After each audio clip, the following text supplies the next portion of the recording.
ஓம் சாயிரா சாயிரா ஓம் சாயிரா சாயிரா ஓம் சாயிரா சாயிரா அன்பே சாயிரா பேரன்பே சாயிரா அகிலம் தளிக்க ஆத்மா விழிக்க அனுதினம் சாயிரா எங்கள் அன்பே சாயிரா ஒன்றே இறைவன் ஒன்றே பூமிக்கென்றும் சாயிரா சரணம் சாயிரா நன்றே செய்து வாழ்வோம் நாம் ஒன்றே செய்து வாழ்வோம் அன்பே சாயிரா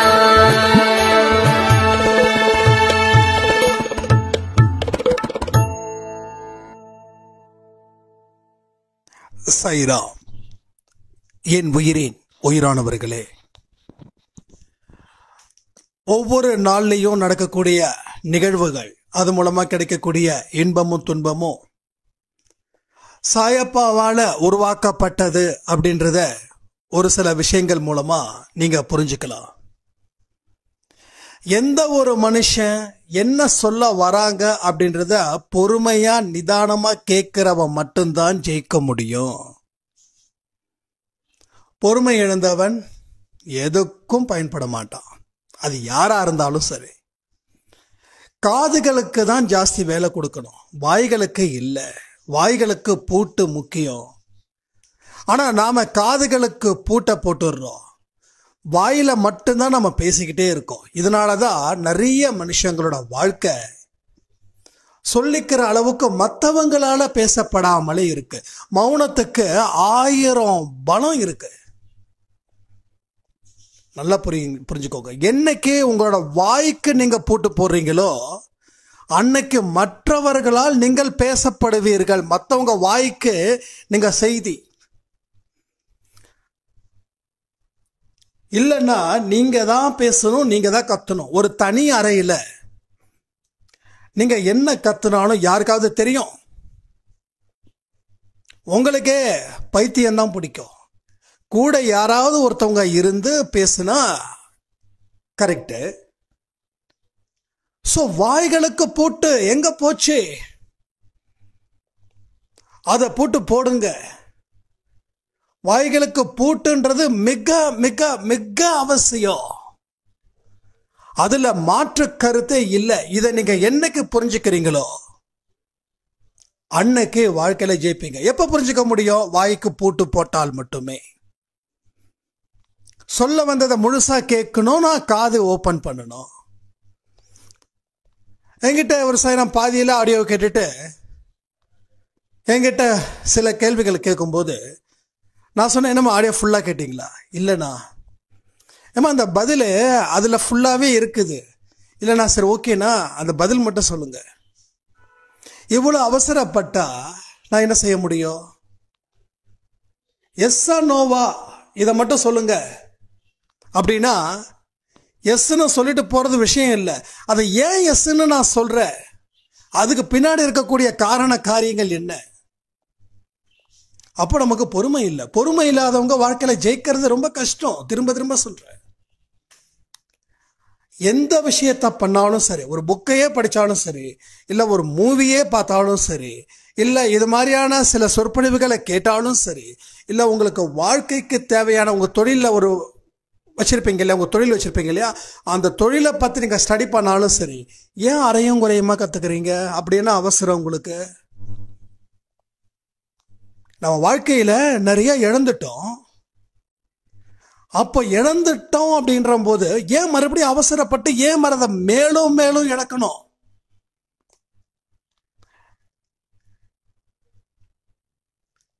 இழந்ததை பெறணும் அப்படின்ற ஒரு தாட்டு உங்களுக்கு இருக்கு. ஆனா அதை ஏன் செயல்படுத்த மறுக்கிறீங்க? ஒரு காதுல கேட்பதில் கூட பொறுமை இல்லைன்னா அப்புறம் எந்த செயல்களை நீங்க செஞ்சே சாதிக்க போறீங்க?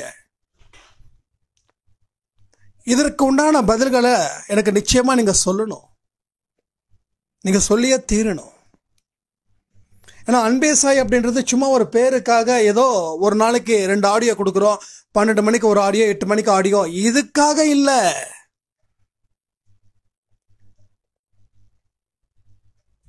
இதுக்காகலாம் ஒன்றும் பண்ணல. 10 நிமிஷத்துல ஆடியோ கொடுத்தா எனக்கு போதும். ஆனா 10 நிமிஷத்தை தாண்டி ஆடியோ கொடுக்கறதுக்கு காரணம் நான் பேசுறத உங்களுக்கு புரிய வைக்கணும்ன்றதால தான்.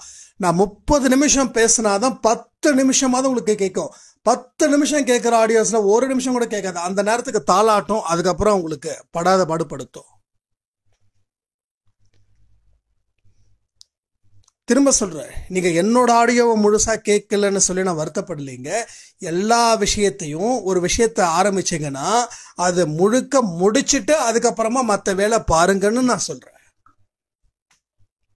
ஏன்னா இங்க வந்து நிறைய விஷயங்கள் தப்பு தப்பா புரிஞ்சுக்கிறாங்க. உங்க ஆடியோ கேட்கலன்னா அப்படிலாம் இல்லை. எனக்கு மேல எத்தனையோ மனிதர்கள், சிறந்த மனிதர்கள், நல்ல பேச்சாளரா சொல்லுங்க. நமக்கு தமிழ் கூட சரியா வரமாட்டேங்குது, இங்கிலீஷும் சுத்தமா வரமாட்டேங்குது. நானும் ஒரு பேச்சாளரா? சத்தியமா இல்லை. உங்கள ஒருவன் நானு. நீங்க என்ன லாங்குவேஜில் பேசுறீங்களோ அதே லாங்குவேஜ் தான் நானு. பாருங்க, லாங்குவேஜ் கூட இங்கிலீஷ்ல தான் வருது. நான் சுத்த தமிழ் எனக்காவது பேசியிருக்க. என் தமிழே கொஞ்சம் வித்தியாசமா இருக்கும். சில பேர் சொல்லுவாங்க, நீங்க உண்மையில தமிழ்நாடு தானா இல்லை வந்து உங்க தமிழ் வந்து வேற மாதிரி இருக்கு அப்படின்வாங்க. உணர்வுகள் மூலமா பேசுற, அவ்வளவுதான். நான் பேசுறது உங்களுக்கு புரியுதா? சந்தோஷம். எனக்கு இந்த கவிநயம் அதெல்லாம் எனக்கு தெரியாது. மனசுல பட்டதை பேசிட்டு போயிடுவேன், அவ்வளவுதான். அப்ப என்னோட சிறந்த என்னெல்லாம் உங்க கூட கம்பேரே பண்ண முடியாதுங்க. எத்தனையோ ஜாம்பவான்கள்லாம் இருக்காங்க. ஸோ எந்த ஒரு விஷயத்தை கேட்டாலும் அதுல முழுமையா கேளுங்க. இதான் என்னுடைய மிகப்பெரிய ஒரு ரிக்வெஸ்ட் இருக்கு. நீங்க முழுமையா கேட்டா மட்டும்தான் சிறப்பா செயல்பட முடியும். இல்லைன்னா சான்ஸே கிடையாது. வாழ்க்கையில இன்பமும் துன்பமும் ஏன் இன்னைக்கு வரைக்கும் தொடர்கதை, அது தொடர்கதை தான், அது இல்லைன்னு நான் சொல்லவே இல்லை. ஆனா இன்பம்ன்றது சில மனுஷனுக்கு வரவே மாட்டேங்குது. கரெக்டு தானே? இப்ப சில பேருக்கு அப்படியே ஆமா சாமி கரெக்டு தான் நீ சொல்றது தம்பி அப்படின்னு சொல்லுவீங்க. கரெக்டுப்பா, எஸ். சந்தோஷமா எங்க இருக்க முடியுது? எஸ், உங்களுக்கு தான். கண்டிப்பா அது உங்களுக்கு தான். ஆமா, நீங்க ஒரு விஷயத்த நல்லா முழுசா கேளுங்கன்ற. நான் நீங்க கேட்டாதான் அந்த இன்பமும் உங்க வாழ்க்கையில வரும். கேட்கலன்னா வராதுமா, துன்பம் மட்டும்தான் வரும். நம்ம அன்பே சாயில ஒரு மிகப்பெரிய அற்புதம் நடந்திருக்குது. ஒரு பேங்க்ல சாதாரணமா ஒருத்தர் வந்து ஜாயின் பண்ணாரு. இன்னைக்கு வந்து அவருக்கு பெரிய போஸ்டிங், கிட்டத்தட்ட 3 ரீஜன் 4 ரீஜன் கண்ட்ரோல் பண்ற மாதிரி. அன்பே சாயில மறக்காம சொல்லிடுங்க சாய்ராம் அப்படின்னாங்க. சொல்லிட்டேன். ஏன்னா அவரோட வாழ்க்கையில நடந்த விஷயங்கள், ஏன்னா நிறைய பேர் நம்ம கிட்ட பேசுறதால நமக்கு சரியா ஞாபகம் வச்சுக்க முடியல. ரெகுலரா பேசுறவங்க ஞாபகம் தெரியும், அப்பப்போ பேசுறவங்க ஞாபகம் வச்சுக்க முடியாது இல்லையா? அப்போ வந்து சொல்லும் போது நான் இப்படி சொன்னேங்க. ஆமா, டக்குன்னு நான் ரீகால் பண்ணிட்டேன். பெரிய நெருக்கடி. தன்னோட மனைவி வேற ஒருத்தவங்களை அழைச்சிக்கிட்டு போயிட்டாங்க. 2 பெண் குழந்தைங்களை இவரு வச்சு வாழ வேண்டிய ஒரு கட்டாயம். இவரால மூச்சு கூட விட முடியாத அளவுக்கு பிரச்சனை, வெளியில அவமானம், அது அவரால் தாங்கிக்கவே முடியல. காதல் கல்யாணம். சோ ஆண்கள் தான் தப்பு பண்றாங்கன்னு இல்ல, பெண்களும் ஆண்கள் அளவுக்கு வந்துட்டாங்க தவறு செய்வதற்கு. ஏன்னா அந்த மாதிரி இந்த உலகம் எல்லாருடைய மனசையும் படாத பாடுபடுத்தி மாய வலையில சிக்கி சீரழிக்க காத்துக்கிட்டு இருக்குது. அப்போ வந்து அவங்களுக்கு சில பர்சனல் டிப்ஸ் எல்லாம் நாம கொடுத்தோம். அன்பே சாயோட ரெகுலர் வாட்சர்ஸ் ஒவ்வொரு விஷயத்தையும் பாயிண்ட் பண்ணாங்க. சாய்ப்பா வந்ததுக்கு அப்புறம் பிரச்சனைகள் அதிகரிச்சுது. அதிகரிக்கும் போது கதறினாங்க. அவர் என்கிட்ட கதறார் ஃபோன் பண்ணி, தம்பி முன்ன இருந்ததோட பிரச்சனை அதிகம் இருக்குதுப்பா, ஒரு பக்கம் வேலை செய்கிற இடத்துல உன்னோட மனைவி இன்னொருத்தவங்க கூட ஓடிட்டாங்கன்னு சொல்லி அதில் இருக்கக்கூடிய அந்த அவப்பெயரை என்னால் தாங்கிக்கவே முடியல. 2 பெண் குழந்தைங்களுக்கு என்ன பதில் சொல்றது? யோசிச்சு பாருங்க. அந்த இடத்துல ஒவ்வொரு மனுஷனும் அந்த மனுஷனுடைய நிலையில நீங்க இருந்து பார்த்தீங்கன்னா கதறுவீங்க. ஒரு மனுஷனோட அனுபவம் நம்ம அனுபவமா நம்ம நினைக்கணும்னா அந்த மனுஷனோட மனசுக்குள்ள நீங்க வாழணும். வாழ்ந்தாதான் தெரியும்.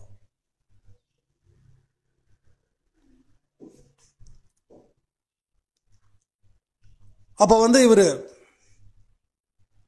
ஒவ்வொரு விஷயமும் பேச பேச நான் அவருக்குள்ள போய் அந்த கஷ்டத்தை நான் அனுபவிச்சு அங்க இருந்த என்னென்ன விஷயங்கள் செய்யணுமோ அதை மட்டும் செய்ய சொல்லி இன்னைக்கு ஒரு பெண் பார்த்துட்டு இருக்காங்க. இன்னும் கொஞ்ச நாள்ல கல்யாணம். அன்பேசாய் குடும்பத்துல இருக்கிற அத்தனை பேரும் வரணும்னு சொல்லி அவர் இங்க காஞ்சிபுரத்துல இருக்காங்க. எப்படிப்பட்ட ஒரு வரம் இந்த அன்பேசாய் குடும்பம். அவரோட வாழ்க்கை எப்படி மாறிச்சு? எந்த ஒரு விஷயத்தையும் அவர் முழுசா செஞ்சதால அவர் சொல்றாரு, நான் இங்க பாருங்க, இது நான் ஆடியோ கொடுத்தன்ற பெருமையில நான் சொல்லல, திரும்ப திரும்ப சொல்றேன். நீங்க என்ன வேணாலும் நினைச்சுக்கோங்க, ஆனா அடிக்கடி உங்களோட சந்தேகத்தை கிளாரிஃபை பண்றது என் வேலை. அன்பேசாயில கொடுக்கக்கூடிய ஆடியோவை மினிமம் 2 ஆடியோ கேட்டுருவேன். அப்படி இல்லைன்னா ஒரு ஆடியோவை தான் நான் கேட்டுருவேன். அந்த ஆடியோவில் கேட்கும் போது ஒவ்வொன்று பாயிண்டாக எழுதி ஒரு பெரிய நோட்டு வச்சிருந்தாரு. அத்தனை அந்த நோட்டு ஃபுல்லா என்ன செய்யக்கூடாதுன்றதை எழுதி எழுதி எழுதி எழுதி வச்சு நான் வாழ்க்கையில செய்யக்கூடாதுன்னு தீர்மானிச்சு இன்னைக்கு நான் சந்தோஷமா வாழ்ந்துகிட்டு இருக்கேன். என்னை விட்டுட்டு இன்னொருத்தவங்க கூட போனாங்களே, அவங்களுடைய ஃப்ரெண்டு இவங்க கிட்ட ஃபோன் பண்ணி அவங்க ரொம்ப மோசமான நிலையில இருக்காங்க, நீங்க தான் அவங்களுக்கு வாழ்வு கொடுக்கணும் அப்படின்னு சொல்லும்போது இவர் அவருடைய பெண் கிட்ட குழந்தைங்க கிட்ட இது மாதிரி சொல்றாங்க, அம்மாவை மறுபடியும் கூப்பிட்டுக்கலாமா அப்படின்னும் போது அந்த 2 பெண் குழந்தைங்க சொன்னாங்களா, அவங்கள நீங்க கூப்பிட்டீங்கன்னா நாங்க 2 பேரும் செத்து போயிடுவோம். குழந்தைங்களோட மனசு எந்த அளவுக்கு ஒரு மோசமான ஒரு பாரத்தை தாங்குதுன்றது யோசிச்சு பாருங்க. ஒரு நிமிஷம் ஒரு நொடி போதுங்க தப்பு செய்வதற்கு. ஆனா அந்த ஒரு நொடி செய்யக்கூடிய அந்த தவறுக்காக அந்த ஜென்மம் ஃபுல்லா நம்ம சீரழியணும். இப்போ இவரோட வாழ்க்கை கண்ணீரோட ஆரம்பிச்சது, அவங்க வாழ்க்கை சந்தோஷமா ஆரம்பிச்சது, அந்த பெண்ணோட வாழ்க்கை. இப்போ இவரோட வாழ்க்கை சந்தோஷமா ஆரம்பிக்குது, அவங்க வாழ்க்கை கண்ணீரா ஸ்டார்ட் ஆகுது. இப்போ அந்த பெண்ணுக்கு என்ன? அந்த பெண்ணை கூட்டு வந்தா இந்த 2 குழந்தைங்க.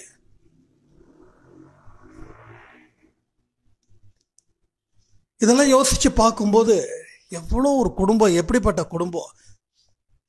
இப்போ நீங்க அந்த பெண்ணை குறை சொல்லுவீங்களா, இல்ல அந்த பெண்ணை ஒருத்த கூட்டிட்டு போறதுக்கு ஆசை வார்த்தை காட்டினா அவனுக்கு குறை சொல்ல முடியுமா? இப்போ அவனுக்கு பிரச்சனை இல்லை, இது இப்ப யார் மாட்டினா? இந்த பெண். அப்ப இந்த பெண்ணை யோசிச்சிருக்கணுமா இல்லையா? குடும்பத்துக்கு தேவையானதை மட்டும் வச்சுப்போம், தேவையில்லாதத வீட்டுக்கு முன்னாடி என்ன விடுறோம், வீட்டுக்கு பின்னாடி என்ன வைக்கிறோம், வீட்டுக்கு முன்னாடி செருப்பை விடுறோம், வீட்டுக்கு பின்னாடி விளக்குமாற வைக்கிறோம்.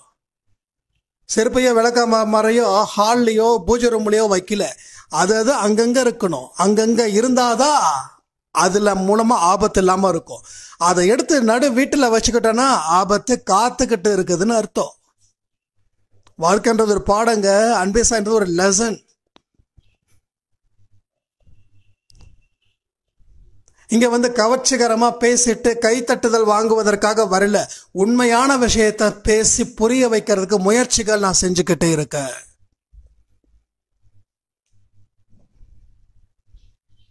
எந்த தவறுகளும் நடந்துடக்கூடாதுன்றதுல நான் உறுதியா இருக்கேன். இங்க இருக்கிறவங்க எல்லாருமே என்னோட அக்கா தங்கச்சிங்க தான்.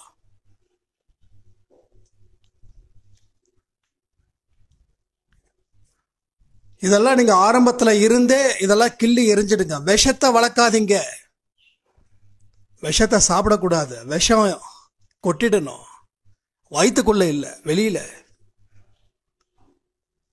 ஒரு பாம்பு இருக்குதுன்னா அதனை போய் ஈஸியா போயிட்டு தலையை வருடி விடுவோமா? பாம்பை பார்த்தா அச்சம், போட்டுன்னு போட்டுச்சுன்னா பொட்டுன்னு போயிடுவோம். ஏன்னா அது விஷம். இதே ஒரு அழகான ஒரு பொமரியன் டாக் ஒன்று இருக்குது, அது பார்க்க ஆசையா ஓடி வருது, அதை நம்ம தடவி விடுவோம். பாம்பை தடவி விட முடியும்?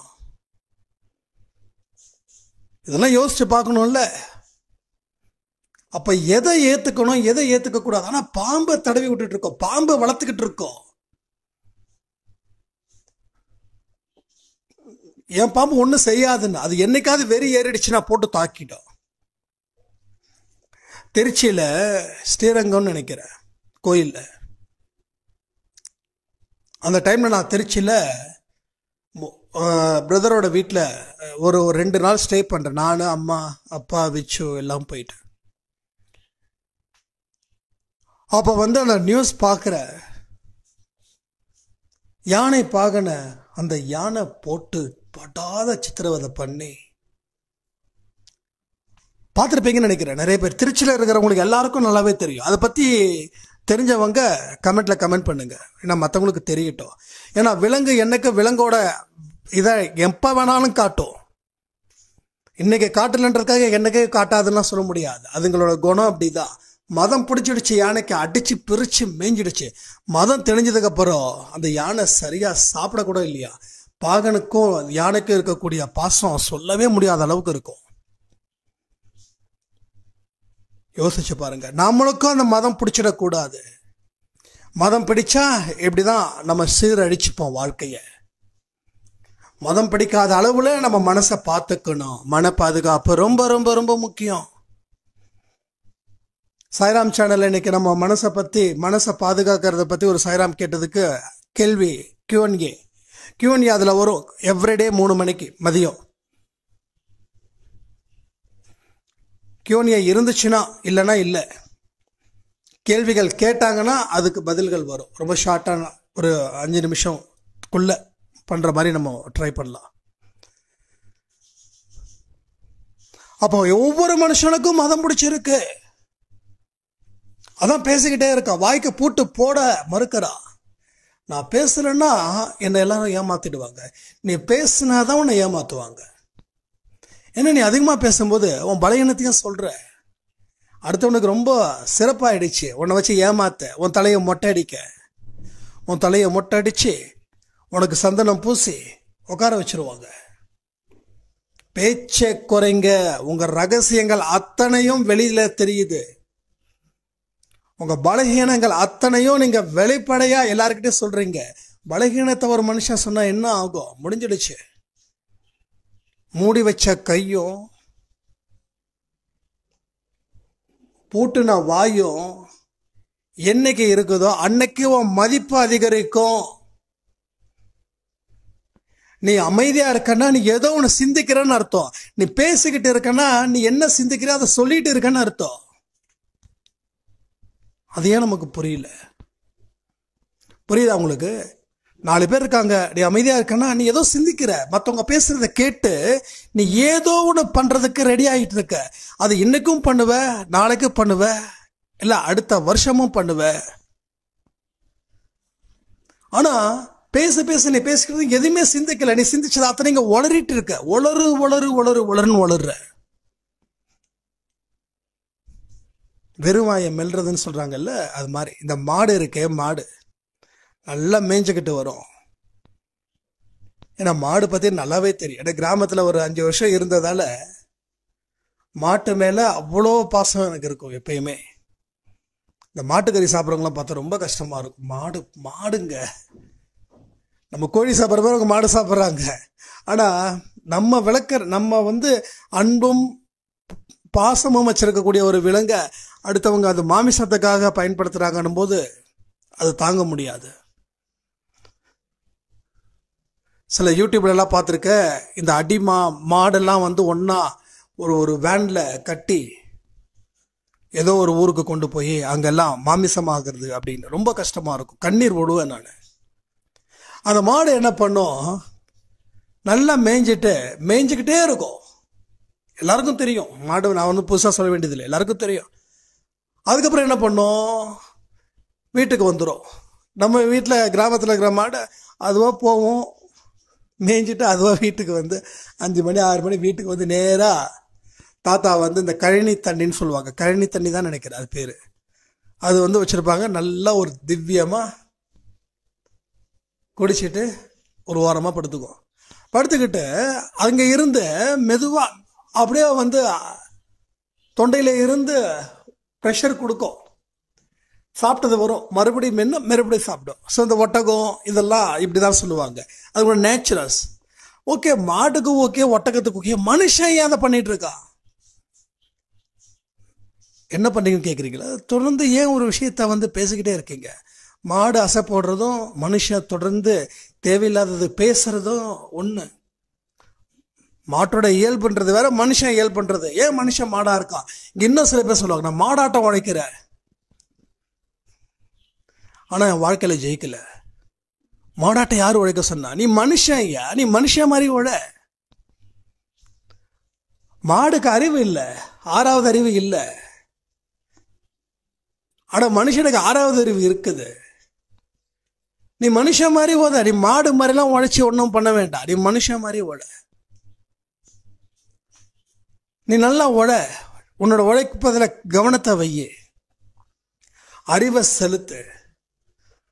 நீ செய்யற வேலையில புத்தியையும் வையு, மனசையும் வையு. இதெல்லாம் நீ செய்யறத விட்டுட்டு நான் மாடாட்டம் உழைக்கிறேன் எதுக்கு நீ உட்காந்துக்கிட்டு உன் மேல பரிதாபத்தை கொண்டு வர்றதுக்கு என்ன பண்ண போற? சில பேரோட புலம்பல்கள் இப்படிதான் இருக்கும். சில பேர் வந்து பாத்தீங்கன்னா காலையில எந்திரிச்சதுல இருந்து தூங்குற வரைக்கும், அதாவது விழித்து கொண்டு இருக்கிற வரைக்கும் யாருக்கிட்டையாவது எதையாவது பேசிக்கிட்டே இருப்பாங்க. யாரும் இல்லைன்னா தனியா பேசுவாங்க. தனியா பேசுறது மிகப்பெரிய ஆபத்து. யாருமே இல்லை, என்ன பேசுறீங்க? அப்ப இப்படி பேசுறதுக்கு காரணம் என்ன தெரியுமா? நீங்க தொடர்ந்து பேசிக்கிட்டே இருந்ததால வந்த பிரச்சனை, அதனுடைய ரிஃப்ளெக்ஷன், அதனுடைய ரியாக்ஷன், அதனோட என்ன சொல்லுவாங்க, எதிரொலியா என்ன சொல்லுவாங்க, அதனோட எதிரொலி. நம்ம ஒரு வீட்டுக்குள்ள ரூம்குள்ள வந்து சாயின் கத்துனா 4 குரலை கேட்கிற மாதிரி உங்க மனசுக்குள்ள இருக்கிறதெல்லாம் வெளியில வருது. ஏதோ படத்துல சொல்லுவாங்க, சந்திரமுகி படத்துல ரஜினி வடிவேலு, நான் மனசுலதான் நினைச்சேன், எப்படியா நீ சொன்ன, அப்படியா மனசுல சத்தமா நினைக்கிற? அப்படிதான் நாம நடந்துட்டு இருக்கோம் இங்க. அதனால பொறுமையை நீங்க விட்டுட்டீங்கன்னா வாழ்வதற்கு தகுதியே இல்லை. நல்லா புரிஞ்சுக்கோங்க. பொறுமையோட கேளுங்க. உங்களுக்கானதுன்றது சொல்லி எந்த விஷயமா இருக்கட்டும். இன்னைக்கு காலையில கொடுத்த ஆடியோல கூட நன்றிகள் சொல்லியிருக்கேன். நம்ம நன்றிகளா சொல்றோம், கடவுளை வம்புக்கு தானே எடுத்துட்டு இருக்கோம். கடவுளை எல்லாரும் வம்புக்கு தான் எடுக்கிறோம். கடவுள்கிட்ட சண்டை தான் போட ரெடியா இருக்கும். நன்றிகள்லாம் சொல்றது இல்லை. நன்றியா? நான் எதுக்கு சொல்லணும்? என்னென்ன ஒழுங்கா வாட வச்சாரு அவரு? எதிர் வீட்டுக்காரன் கொள்ளை அடிக்கிறான், அவனை வாழ வைக்கிறாரு, நான் ஒண்ணுமே பண்ணல, என்ன வந்து சாகடிக்கிறாரு. கடவுளை வம்புக்கு எடுப்பதே மனுஷனோட வேலையா போயிடுச்சு. இந்த நல்லவன் சொல்லி யாரெல்லாம் இந்த விஷயத்த மனசுல வச்சுக்கிட்டு சொல்லிக்கிட்டு இருக்கிறாங்களோ அவர்கள் அனைவரும் வாழ தகுதி இல்லாத மனிதர்கள். நல்லா புரிஞ்சுக்கோங்க. நான் நல்லவன், ஆனா எனக்கு இவ்வளவு கஷ்டத்தை கடவுள் கொடுக்கிறாரு. நீ நல்லவன்றது எப்படி தெரியும்? கடவுளுக்கு தெரியாதா நீ எவ்வளோ மோசமான வேலை பண்ணன்னு? ஒரு மனுஷனுக்கு கூடவா நம்ம வந்து எந்த ஒரு தீங்கும் செஞ்சிருக்க மாட்டோம். கடவுளுக்கு எல்லா விஷயமும் தெரியும். கடவுளுக்கு தெரியாதது எதுவுமே கிடையாது. உன்னோட ஜாதகத்தையே அவர் வந்து அலசி ஆராய்ச்சி பண்ணுவார். அடுத்த ஒரே செகண்ட்ல வந்துடும். அப்ப நம்ம தலைக்குனிவு வரும். பாருங்க, இத்தனை நாள் நம்ம நல்லவன்னு நினைச்சோமே, நம்ம இவ்வளவு மோசமானவனா? எஸ், இதான். நீ நல்லவன் சொல்லி மற்றவனை அத்தனை பேரையும் சபிக்கிறிய. எதிர் வீட்டுக்காரனையே இந்த வேலை சபிக்கிற, உன்னோட உறவுகளை ஏன் சபிக்கிற? அவங்க நல்லா இருக்க கூடாதுன்னு நினைக்கிறியே, நீ நல்லவனா? நல்லவனா என்ன? உன் எதிரிக்கு கூட நீ நல்லதை நினைக்கணுன்றதான் நல்லவன். ஆனா உன்னை விட உன் வாழ்க்கையில ஒருத்தவங்க உயர்ந்துட்டாங்கன்னா அவனை மட்டப்படுத்துவதற்கு நீ தயாரா இருந்தா நீ எப்படி நல்லவனா இருக்க முடியும்? இதெல்லாம் சாயப்பா கேட்கிறாருங்க, நான் உங்களை கேட்கல. சாயப்பா கேட்கிறார், நீங்களாச்சு அவராச்சு. கடைசியில் என்ன தம்பி இப்படி நம்மகிட்ட இப்படி பேசுறது நீங்க சொல்லாதீங்க. அவர் கேட்கிறாரு, நீங்க பதில் சொல்லிக்கோங்க. உங்களுக்கும் அவருக்கும் இருக்கக்கூடிய இன்டர்மீடியேட் தான் நான். என் வேலை என்னோட வேலை என்னது? பேசக்கூடிய வேலை என் வேலை, அதோட முடிஞ்சிடுச்சு. சிந்திக்க வேண்டியதும் செயல்படுவதும் நீங்க. உங்க 2 பேருக்கும் லிங்க் இருக்கு. யாருக்கு? சாயப்பாவுக்கும் உங்களுக்கும். சில விஷயத்த சொல்றதுக்கு தான் என்ன அனுப்பியிருக்காரே தவிர வேற எதுக்கும் என்ன அனுப்பல.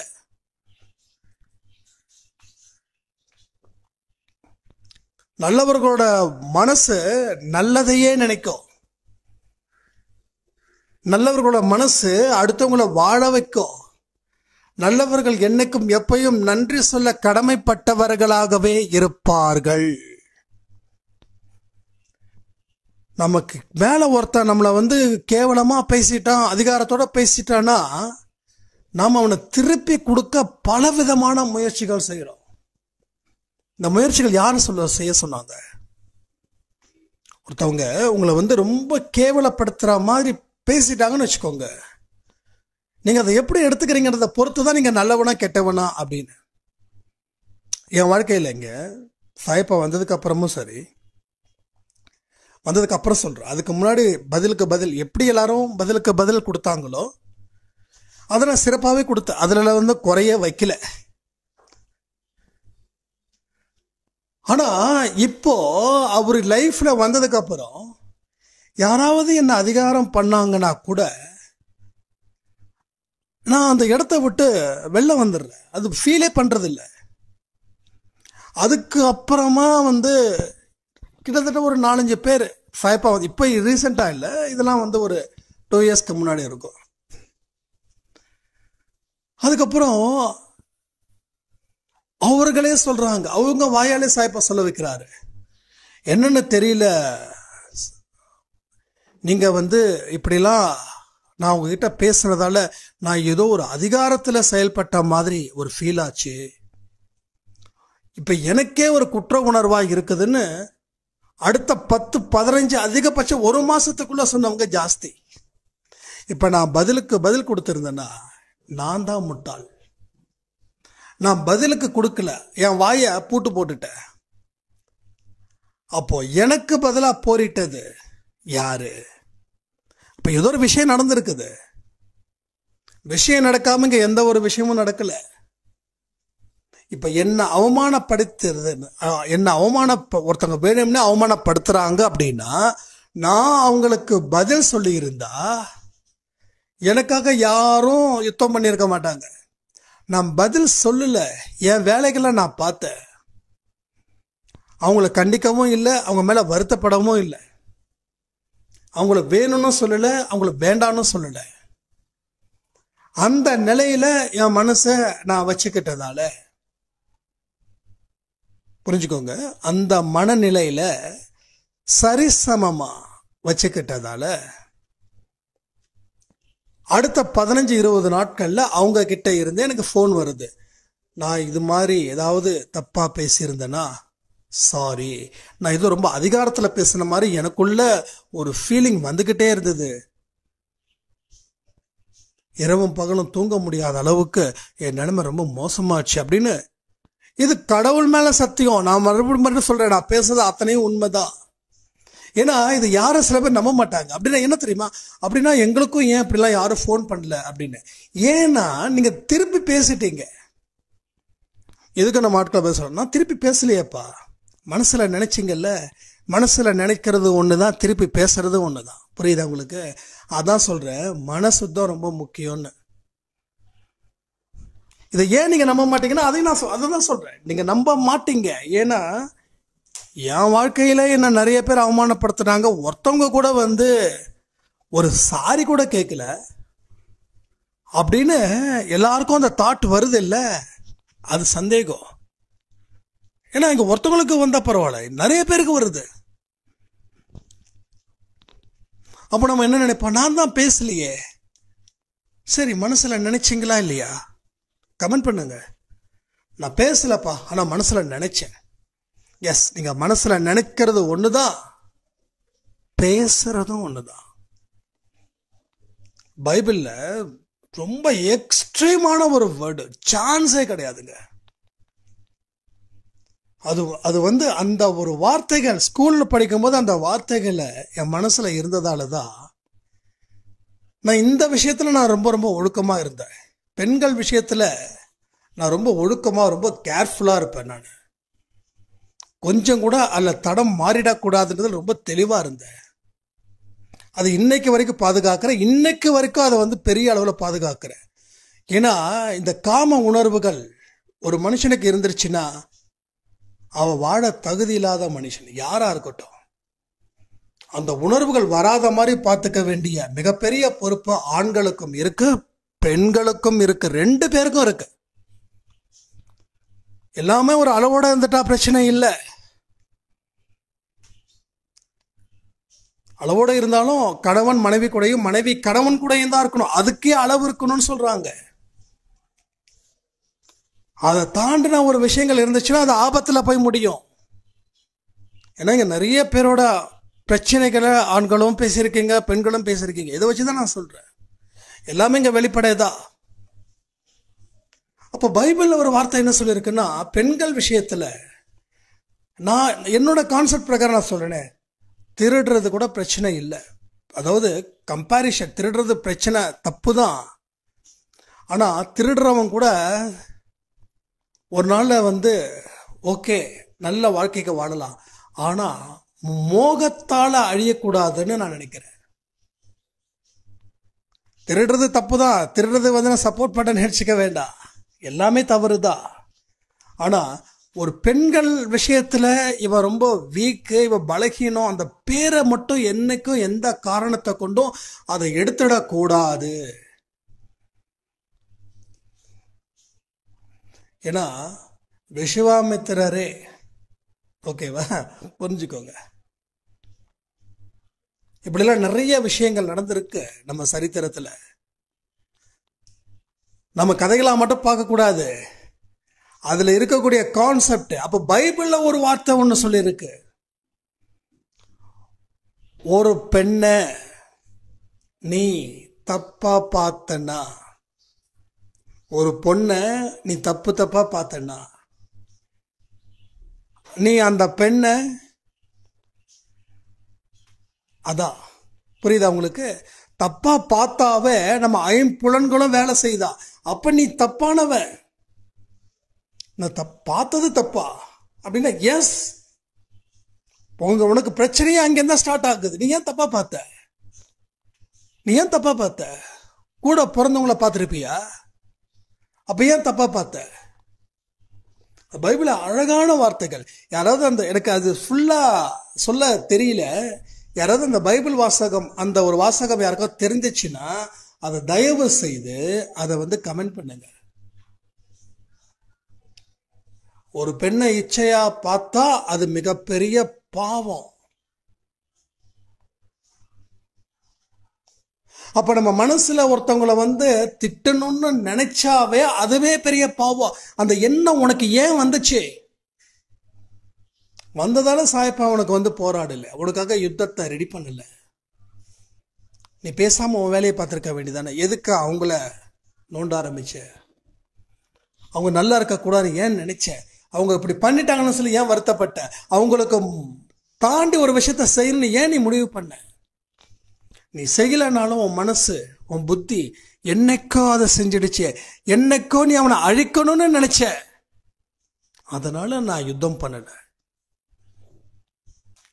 நீ அவனை பத்தி நினைக்காம இருந்து பாரு. உடனே இங்க சொல்லுவீங்க, எப்படி நினைக்காம இருக்க முடியும்? நான் தான் எந்த தவறும் செய்யலையே, எப்படி நினைக்காம இருக்க முடியும்னு நிறைய பேருக்கு கேள்வி. நீங்க நினைக்க கூடாதுன்னா நினைக்க கூடாதுங்க. அது ஆபத்துன்னு நினைச்சு உணர்ந்து பாருங்க. நினைக்க மாட்டோம். அப்ப நீங்க ஏன் நினைக்கிறீங்கன்னா நினைக்கிறதுக்கு வேற எந்த விஷயமும் இல்லை உங்களுக்கு. அதனாலதான் நீங்க நினைக்கிறீங்க. நினைக்கிறதுக்கு 1000 விஷயங்கள் இருந்துச்சுன்னா அதை நினைச்சிருக்க மாட்டோம். அடப்போ அப்படின்னு சொல்லிட்டு போயிட்டே இருப்போம். இதெல்லாம் யோசிச்சு பாருங்க. வாய்க்கு பூட்டு, காதுக்கு இருக்கக்கூடிய பூட்டை அவுத்துட்டு அந்த பூட்டை வாய்க்கு பூட்டிட்டீங்கன்னா உங்க வாழ்க்கை ரொம்ப சிறப்பா இருக்குன்னு சொல்லி இந்த ஆடியோவை நான் முடிக்கிறேன். சாய்ராம்.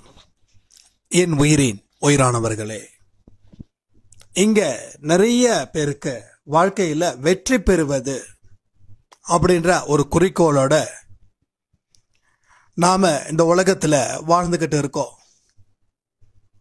இதுல சிலருக்கு அது சாத்தியம், பலருக்கு அது மிகப்பெரிய கனவு. வெற்றி பெறுவதற்கு உண்டான வழிமுறைகள் என்ன?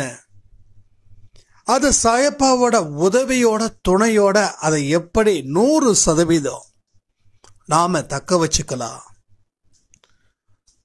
நம்ம வெற்றி பெறதால அந்த சந்தோஷம் பலருக்கும் கிடைக்கும். இதுவரைக்கும் நம்மளை கேவலப்படுத்தி, அசிங்கப்படுத்தி, அவமானப்படுத்தி ஒரு கூட்டம் இருந்துச்சு. ஏன்னா பல தோல்விகளை நம்ம திரும்பி திரும்பி தந்தோம். அதனால சின்னவங்களோ நம்மளை மதிக்கல, பெரியவங்களோ நம்மளை மதிக்கல, நம்ம வயசுக்கு இணையா இருந்தவங்களோ நம்மளை மதிக்கல. இது மாதிரி பலருக்கு பலவிதமான வருத்தம் இங்க இருக்கு. அந்த வருத்தத்தை முறியடிக்க, வாழ்க்கையில மாபெரும் வெற்றி பெற நீங்க செய்ய வேண்டிய விஷயங்கள் என்ன அப்படின்றத பத்தி தான் இந்த ஆடியோ. உங்களுக்கு வயசு என்ன வேணாலும் இருக்கட்டும். நீங்க 10 வயசா இருந்தாலும் கவலைப்படாதீங்க, 60 இருந்தாலும் கவலைப்படாதீங்க. 60க்கு அப்புறம் 100, 100க்கு அப்புறம் மறுபடியும் 0லேருந்து தான் நம்ம பிறக்க போறோம். கடவுள் கொடுத்த வாய்ப்பை பயன்படுத்தினாதான் கடவுளுக்கு நம்ம மேல ஒரு நம்பிக்கை வரும். பெத்த குழந்தைங்க அப்பா அம்மா பேரை காப்பாத்துற மாதிரி நடந்தாதானே பெத்தவங்க பிள்ளைங்களை சந்தோஷப்படுவாங்க. பெத்தவங்களை அழிக்க வந்த பிள்ளைங்க இருந்தா அவங்களுக்கு சந்தோஷம் எப்படி இருக்கும்? சந்தோஷமும் இருக்காது, அவங்க மேல நம்பிக்கையும் வைக்க மாட்டாங்க. அப்போ அப்பாவோட விருப்பம் ஒன்னே ஒண்ணுதான், வாய்ப்பை எல்லா இடத்துலையும் பயன்படுத்து. உனக்கு இந்த உலகத்துல சாதிக்கிறதுக்கு தான் நான் உனக்கு துணையா நிக்கிறேன். வேதனையை சுமப்பதற்கு நான் உன் துணை அவசியமே இல்லை. சாயப்பான்றது ஒரு பாசிட்டிவ், ஒரு வைப்ரேஷன், ஒரு நம்பிக்கை, ஒரு சந்தோஷம், ஒரு நிம்மதி, ஒரு வெற்றி, ஒரு ஆனந்தம். இப்படி எந்தெந்த நல்ல வார்த்தைகள் இருக்கோ அத்தனையோட மறு உருவந்தான் அவரு. அதை நாம புரிஞ்சுக்கணும். உங்க கதையை கேட்கறதுக்கு அவர் சாதாரணமான மனிதர் இல்லை. உங்களுக்கு இருக்கக்கூடிய பிரச்சனைய தீர்ப்பதற்கு அவர் பலம் பொருந்திய ஒரு ஆசான், ஒரு குரு. அவருக்கு எல்லா வித்தையும் தெரியும், ஒரு விஷயம் கூட பாக்கி இல்லை, அத்தனையும் தெரிஞ்சு வச்சிருக்கிறவரு. அதை நாம புரிஞ்சுக்கணும். உங்க பிரச்சனைகளோட இருக்கா, பிரச்சனைகளுக்கு முடிவுகள் இருக்கான்றத பொறுத்து நீங்க அவருக்கு எப்படி கோஆபரேட் பண்றீங்கன்றத பொறுத்து தான். ஒரு பேஷண்ட் அப்படின்னா அந்த பேஷண்ட்டை அந்த டாக்டர் மேல நம்பிக்கை வச்சாதான் ரெக்கவரி ஆக முடியும். இந்த டாக்டர் என்ன சாகடிச்சிடுவான்னு சொல்லி இவர் ட்ரீட்மெண்ட் அவர்கிட்ட போனாங்கன்னா ரெக்கவரி ஆகாது. சொன்ன மாதிரியே நடந்துடும். ஏன்னா இவர் பயந்து இருக்கிறாரு, அந்த டாக்டர் காப்பாற்ற மாட்டாருன்னு. அத்தனை பேரை காப்பாத்துறவர் உன்னை காப்பாற்ற மாட்டாரா, ஏன் என்ன காப்பாற்ற மாட்டாரு அப்படின்னு நம்ம எதிர்கேள்விகள் கேட்கல. யாரோ ஒருத்தவங்க சொன்னாங்க, அங்க போனா நீ முடிஞ்ச, இப்படிதான் ஒருத்தருக்கு ஆச்சுன்னு சொல்லி குண்டை தூக்கி போட்டுருவாங்க. இவரோ முடிஞ்சோம் அப்படின்ற மாதிரி இவரும் நினைச்சுப்பாரு. அதனாலதான் ரெக்கவரி ஆகல. ஏன்னா நம்பிக்கை வைக்கல, நம்பிக்கை இல்லைன்றதால கோஆபரேட் பண்ணல அந்த பேஷண்ட். அதே மாதிரி இங்க சாயப்பாட குழந்தைகளா நம்ம இருக்கோம், உண்மை, நான் இல்லைன்னு சொல்லவே இல்லை. ஆனா அவருக்கு தகுந்த மாதிரி நீங்க ஒத்துழைக்கல எந்த ஒரு விஷயத்திலையும். நீங்க சரியான முறையில் ஒத்துழைச்சிருந்தா கப்பு உங்களுக்கு தான். நீங்க ஒத்துழைக்கல, முழு சப்போர்ட் செய்யறாரு சாயப்பா நம்ம இங்க அத்தனை பேருக்கும். யார் யாரெல்லாம் அவரோட காலை பிடிச்சிங்களோ கையை பிடிச்சிங்களோ அத்தனை பேருக்கும் சாயப்பாவுடைய பரிபூர்ணமான ஆதரவுன்றது இருக்கு. ஸோ அவர் ஆதரவு இருந்தாலும் ஒண்ணுதான், அவர் அருள் இருந்தாலும் ஒண்ணுதான், அவர் ஆசீர்வாதம் இருந்தாலும் ஒண்ணுதான், நீங்க ஜெயிக்க போறதும் ஒண்ணுதான். ஸோ வின்னிங் மூமெண்ட் எங்க மாறுது அப்படின்னா நம்பிக்கைய இழக்கிறீங்க. நம்பிக்கை இழந்த உடனே நீங்க அவருக்கு சரியான முறையில் ஒத்துழைப்பு கொடுக்கல. அதனால தோல்வியை திரும்ப திரும்ப கொடுக்கிறோம். இந்த தோல்வியை கொடுக்கறதால வெளியில தலை காட்ட முடியல. போற இடத்துல எல்லாம் அவமானம் அப்படின்ற ஒரு பெயரே வாரி வாரி இறைக்கிறாங்க. ஒரு மனுஷனுக்கு அவமானங்கள் தொடர்ந்து வாழ்க்கையில வருதுன்னா அவன் எதையும் உருப்படியா செய்யல. சும்மா கர்மா மேலெல்லாம் பழிய தூக்கி போட முடியாது. நான் கர்மாவுக்கு சப்போர்ட்டும் பண்றேன், அதே நேரத்தில் எல்லாமே கர்மான்னு சொல்லி எஸ்கேப் ஆகிறதுக்கோ அது நாமே கண்ணில் மண்ணை தூக்கி போட்டுக்கிற மாதிரி. எல்லாத்துக்கும் கர்மானா உங்க செயலோட முடிவு தானே. ஒவ்வொரு செயலும் எப்படிப்பட்ட முடிவை தருதோ அதுக்கு தகுந்த மாதிரி தானே வாழ்க்கை. அப்போ நம்ம பண்ண செயல்கள் மூலமாக தானே கர்மா முளைக்குது.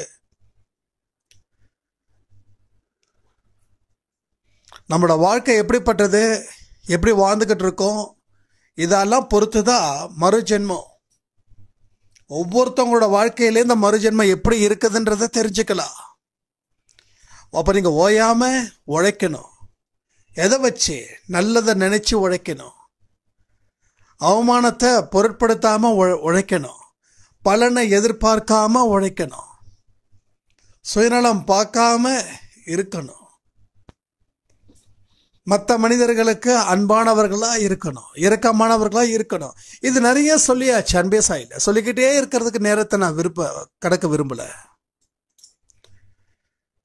அப்போ சாயப்பான்றவர் யாருக்கு உதவி செய்வாருன்னா, யாரு அவருடைய குழந்தைகளா முழு மனதோட அவருடைய தொடர்புல இருக்கிறாங்களோ, யாரு அவருக்கு முழுமையா ஒத்துழைப்பு கொடுக்கிறாங்களோ அவருக்கே அவர் வெற்றிக்கு துணை புரிவாரு.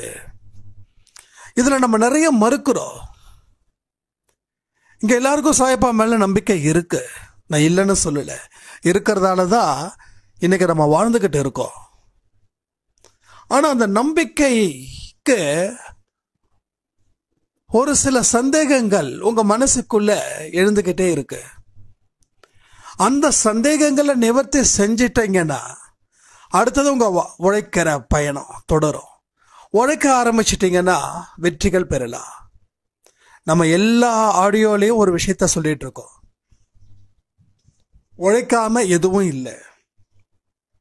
கர்ம யோகம், விவேகானந்தர் இதுல கர்ம யோகம்னு ஒண்ணு இருக்கு. ஒரு வேலை செஞ்சா மட்டும் பத்தாது, அந்த வேலையாகவே நீ ஆகுன்னு சொல்றாங்க. அருமையான ஒரு தத்துவம். அந்த தத்துவம் நீ அந்த வேலையாவே மாறிடு. வேலை வேற, நீ வேற இல்ல. நீ இப்ப என்ன செய்யறியோ நீ அதுதான். அதுல இருந்து கொஞ்சம் கூட பின்வாங்காத. ஒரு டிராப் விழுந்தா கூட தண்ணி காலி ஆயிடும். எப்படி சொல்றேன் தெரியுமா? ஒரு பானை, அந்த பானையில தண்ணி இருக்கு ஃபுல்லா, ஒரு சின்ன ஓட்டை, அந்த ஓட்டை போதாதா அந்த தண்ணியை ஃபுல்லா வெளியெடுக்க? அப்ப பானைய ஓட்டையாகாம பாத்துக்கணும்னா மனசுல நம்பிக்கை கொஞ்சம் கூட குறையாத அளவுக்கு அந்த மனசை பாதுகாக்கணும். சாய்ராம் சேனல்ல சொல்லியிருக்கோமே, தினமும் 3 மணிக்கு போற சேனல்ல, மனதை பாதுகாப்பாவோட வச்சிரு. மனதை மட்டும் பாதுகாப்பு இல்லாம வச்சிருந்தா இந்த செடிய ஆடு மாடெல்லாம் மேய்ஞ்சிட்டு போயிடும், செடியே இருக்காது. மாடு மாடுகளுக்கு உணவு கொடுக்க வேண்டியது நம்ம கடமை.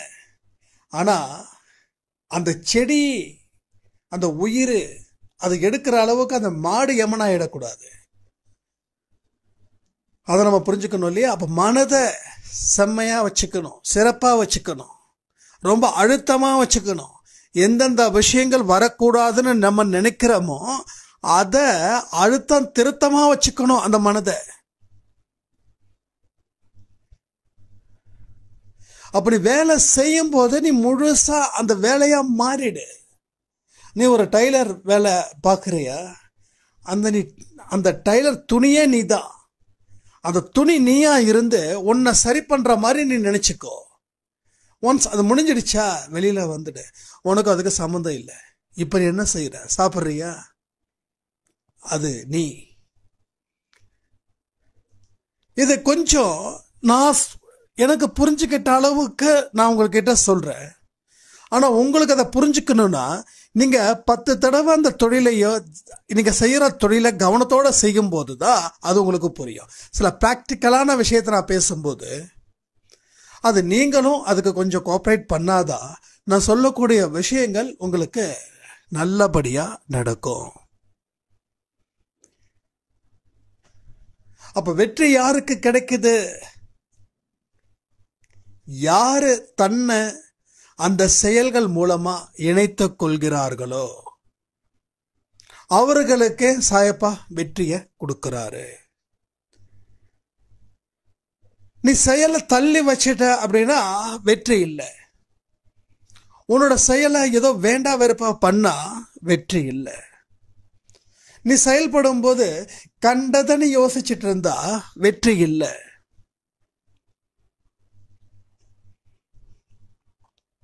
ஒன்றும் இல்லைங்க, நான் ஒர்க் அவுட் பண்ணும்போது சில நேரத்தில் சாங்ஸ் போடுவேன். அந்த சாங்ஸ் போடும்போது பார்த்தீங்கன்னா 2 மணி நேரம் 3 மணி நேரம் அந்த எக்ஸசைஸ் போட்டு இழுத்துடும். 5 மணிக்கு ஆரம்பிக்கக்கூடிய எக்ஸசைஸ் 8 மணி வரைக்கும் இழுக்கும். அதே பாட்டுலாம் போடாம வேற எந்த ஞாபகமும் இல்லாம கரெக்டா கவுண்ட் பண்ண 40 நிமிஷம் அந்த 3 மணி நேரம் செய்யக்கூடிய அந்த ஒர்க் அவுட்டை அந்த 40 நிமிஷத்துல அதை விட என்னால பெஸ்டா கொடுக்க முடியுது. ஸோ டைம் மிச்சமாகுது. அப்ப அந்த 3 மணி நேரம் பண்ணக்கூடிய ஒர்க் அவுட் எப்படி இருந்ததுன்னா உன் மனசு ஃபுல்லா, அதாவது என் மனசு ஃபுல்லா பாட்டுல, அந்த வரியில, அந்த ஆக்டரு, அந்த மியூசிக்கு, இது பலவிதமான பரிமாணத்தோட நான் பார்க்கிறேன். அந்த இதை பார்த்துக்கிட்டு நான் ஒர்க் அவுட் பண்றேன். அப்போ என்னோட கவனத்தை நான் எங்க வைக்கிறேன்னா 60-70% வெளியிலையும் மீதி இருக்கிற சின்ன சதவீதம் உள்ளேயும் வச்சு நான் பண்றேன். இப்போ நான் பாட்டு கேட்கல, எதுவும் கேட்கல, எதுவும் பண்ணல. எனக்கு தேவையானது 40 நிமிஷம். அதை நான் ஃபீல் பண்ணேன். என்னோட பாடி சேஞ்சஸ் எனக்கு நல்லா தெரியுது. அந்த சுறுசுறுப்பு 3 மணி நேரம் பண்ணாலும் எனக்கு அந்த சுறுசுறுப்பு கொஞ்சம் மந்தமா இருக்கும். ஆனால் அந்த 40 மினிட்ஸில் செய்யக்கூடிய அந்த ஒர்க் அவுட்டு அந்த டே ஃபுல்லாக ரொம்ப ஆக்டிவாகவே இருக்கும். ஏன்னா கவனத்தை நான் வச்சேன் எதில்? உடற்பயிற்சியில். உடற்பயிற்சின்றது சாதாரணமான விஷயம். தொழிலை விட கம்பேர் பண்ணும்போது சொல்ல, தொழில் நமக்கு துட்டு சம்பாதிக்கிறது. ஆனால் உடற்பயிற்சின்றது ஒரு உடம்பை சரியாக வச்சுக்கிறது, அவ்வளோதான். ஆனால் உடல் இருந்தால் தான் துட்டை சம்பாதிக்கும், அது வேற விஷயம். பட் உடற்பயிற்சி செய்கிறது பெருசா இல்லை சம்பாதிக்கிறது பெருசா அப்படி கணக்கு வரும்போது சொல்கிறேன். ஒரு உடற்பயிற்சிக்கே உன்னோட கவனத்தை நீ முழுக்க அதில் வச்ச உனக்கு சூப்பராக இருக்கு. அப்போ நீ உழைக்கிறதில்ல அந்த கவனத்தை முழு அளவில் வச்சா நீ சிறப்பான இடத்துக்கு போவியா மாட்டியா? இந்த விஷயத்தை புரிஞ்சுக்கிட்டா நீங்க வெற்றியை ஈஸியா தக்க வச்சுக்கலாம். பல பேரோட புலம்பல், நான் உழைக்கிறேன் ஆனா வெற்றி பெற முடியல. நீ உழைக்கிற, நீ உழைப்பையும் உன்னையும் பிரிச்சு பார்க்கிற, அதனால வெற்றி பெற முடியல. உழைப்பையும் உன்னையும் ஒன்னாக்கு. உன் எண்ணங்கள் மூலமா தான் நீ செயல் புரிகிற. ஒரு வேலை செய்யணும் அப்படின்னா அது விருப்பப்பட்டு வேலை செய்யும் போது கிடைக்கிற திருப்தி வேற எதுலையுமே அதை அடைய முடியாது.